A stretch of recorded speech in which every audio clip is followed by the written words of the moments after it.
Everybody wants to be somebody. Nobody wants to be themselves. Everybody blames every other. Never within, never oneself. Everybody wants to be somebody. Never the original, better the copy. Everybody wants to be the same. Imitation, the sincerest form of flattery. An unintended compliment when everyone strives to be the same. Where is the uniqueness in one's identity? A strong character and a charm in personality. Everybody wants to be somebody. Nobody wants to be themselves. Risking anonymity, risking the loss of cultural identity. You may belong to the world and refusing a country. You are your culture. The land where you stand on has no right, no power to convince you where you belong. The land where you stand on is just geography. And where you are rooted depends on your history. And home is in the hearts of who you consider family. No land, no man has the right or power to convince you where you belong. Nor do they have the right nor power to convince you who you are. Everybody wants to be somebody. Nobody wants to be themselves. In the vast lands of the 7 continents and the waters of the 5 oceans, be who you are without seeking permission. You may run into aggression when refusing submission because people like it when things are familiar, a little peculiar, and they build a resistance. They put up walls around you to box you. They want to pigeonhole you. What's your name? Where do you live? What do you do? What are you? They want to label you. Tall, short, fat, thin, rich, poor. It's uncommon to not belong to a common denominator. You're peculiar when you're neither black or white, but in the gray area. Everybody wants to be somebody. Nobody wants to be themselves. Walk the 7 lands, swim the 5 oceans. Be yourself without seeking permission. I am Arisha Akhir. Make some noise, guys. Come on. All right. I'm the last one. I'm the last one speaking tonight. Anyway, so all right. Yeah, we love that energy. So I'm Arisha Akhir. I'm a writer, storyteller, and spoken word poet. And as a storyteller, and seeing that I am in character, that's why I have my storybook with me. All right? Okay? And you guys can laugh too if you want. And if you don't mind, please allow me to share this little story from my little storybook with you as to how I got to be who I am today, which led me to be standing here in front of all you kind faces, seeking a little bit of your attention. Okay? Can I get a little bit of your attention? Yeah, perfect. Love it. Okay, so when I was in high school, right, like many of you here, I had the best accounting teacher. All right? He was very, very strict. He made sure that all of us were sitting straight, made sure that each of us had 3 colored pens, black, blue, and red, on the left side of our desk, and had our highlighters in all assortment of colors in the front part of our desk, and our calculator on the right part of our desk. All right? And that we listened to every single thing he had to say.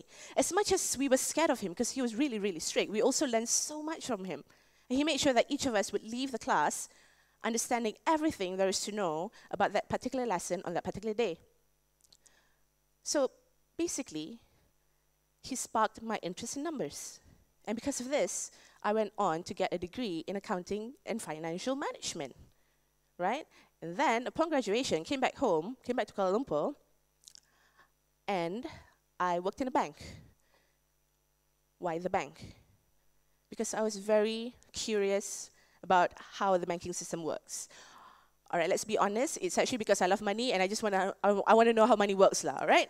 So, in between my good paying banking job, which I missed, not the job but just the pay, I always took the time out to write. Okay, you see, my reason for writing is for self-expression.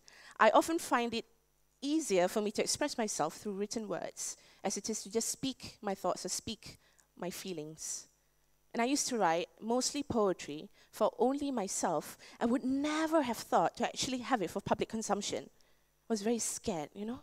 So during this time, I was writing on paper mostly, and I eventually feared losing these masterpieces of mine. So whenever I had a bit of time, I would type out my work on the computer to make sure that they're saved in my documents folder, my pen drive, and my external hard drive. Back then, I didn't know about online storage. Okay? There came a day when I decided to print out all my work so I could also have a backup hard copy on me. I did that after working hours in the office, using the office printer, using the office paper, not an exemplary behavior, so please don't follow my lead. So after doing so, I drove home, met my mom, and excitedly told her, look, Ma, look, I've written this much of poetry. Absolutely unfazed, with her eyes fixated on her Korean drama, she said, make a book lah. Make a book lah. A little dumbfounded at first, but eventually thought, yes, I will make a book. I will do it. Soon began a gut-wrenching, soul-fulfilling adventure of book creation. I knew it wasn't going to be an easy ride from the get-go. It took a lot of planning and coordinating, requiring an immense amount of patience in solving problems, managing people, and managing expectation, but I enjoyed it. I was really excited about creating this piece of art. And because I didn't seek out a publisher, having chosen to self-publish instead, this meant I started from zero. From working on the concept, to finding an illustrator, to finding a designer for the book, to figuring out what paper I wanted to use, and if I wanted in black and white or color. I didn't have enough budget, so it was black and white. There were a lot of decisions to be made, and having gone through this process, I wouldn't have done it any other way. It was absolutely educating and empowering. About a year's worth of work for my very first book, I got a call from my printer telling me that my books are ready. I was so terribly scared. I was so scared, yet extremely ecstatic at the same time. I was so confused with what to feel. I'm scared, I'm happy, all these feelings rushing in me, so happy to finally be able to share my work with the public, yet so scared to get my heart trampled on. My friends and family were very supportive, but that doesn't really count, does it? I mean, friends and family are supposed to be supportive, right? Right? Yeah, so the ultimate reality check for me was when my book was being displayed at a local art festival, which happened in the heart of the city at the time. I was visiting the booth where my book was being displayed, and the friend I was with noticed that this random person was looking at my book. My friend said to him, hey, she's the author over there. That book you're holding, she's the author. And I thought it was going to be some super glam moment, you know, that guy's going to come to me and go, oh my God, this is amazing, I love your work, I want to take a picture with you, this is so awesome, congratulations. But no. All right? What he did was he flipped through my book, read the first couple of stanzas in my poem, and said, this isn't poetry, it doesn't rhyme. First things first, poetry doesn't need to rhyme, okay? All right. My instinctive reaction was to be defensive, and I got a little short-tempered and said, if you want to read things that rhyme, go find a book on nursery rhyme. He wasn't very happy. He wasn't very happy at all. He threw my book on the table quite angrily and walked away. So yeah, my first experience of a stranger reading my work was not at all good.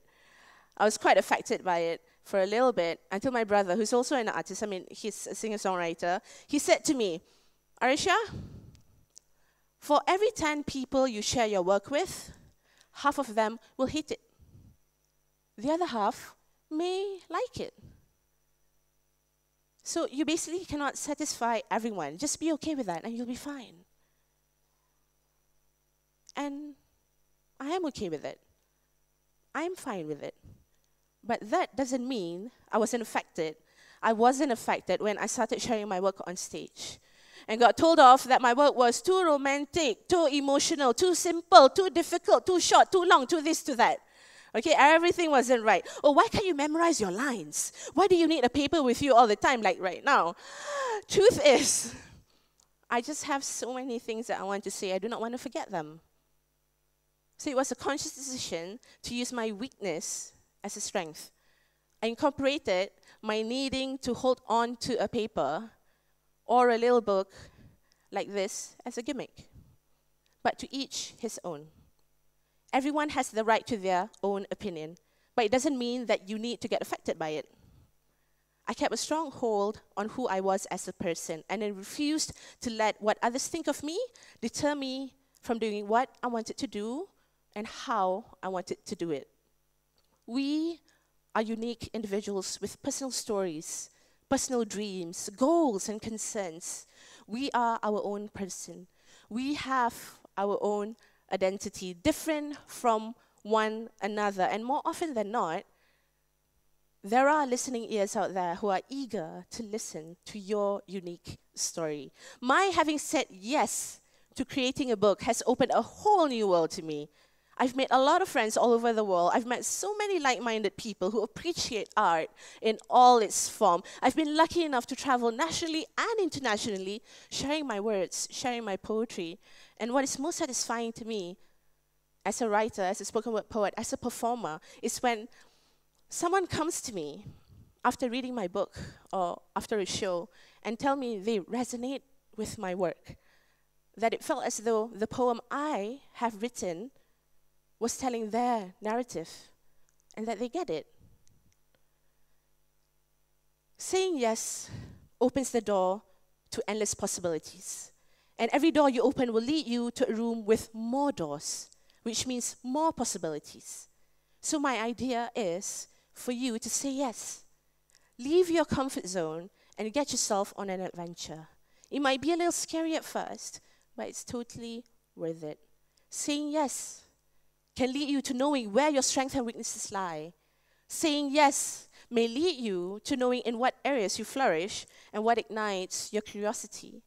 Saying yes may eventually lead you to knowing what makes you truly happy.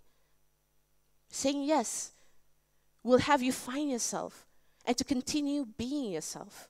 And because you are what you repeatedly do, when you keep doing what drives you, what ignites that fire within you, you will find yourself on that road to self-discovery, finding your identity. And being brave enough to say yes will give you the ongoing courage to carry on your journey, wherever you choose to be led. Everybody wants to be somebody. Nobody wants to be themselves. Walk the 7 lands, swim the 5 oceans, be yourself without seeking permission. I am Arisha Akhir, and this was my story. What's yours? Thank you.